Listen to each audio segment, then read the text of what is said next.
درع الدوري يقترب من الجزيرة بفوز الأهلي على الاتحاد 2-0. مباراة مش وحشة، مش حلوة.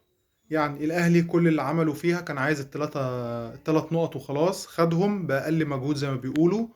اللعيبة أدت زي ما بيقولوا كده برضو على قد الماتش، يعني لعبت على قد الماتش. دخلنا جون في الأول وبعدين دخلنا الجون التاني. اللعيبة خلاص مش عايزين حاجة من الماتش تاني.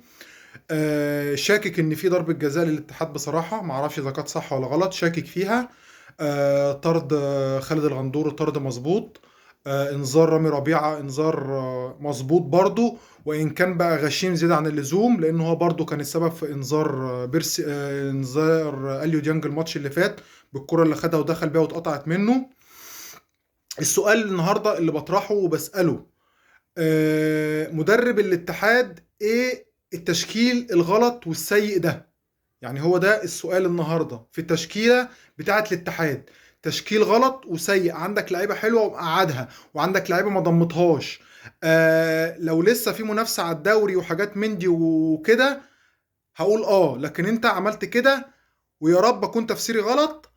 علشان خاطر ماتش ماتش الاسماعيلي لما تبدا بنفس التشكيله، ما حدش يقول لك انت عملت كده ليه.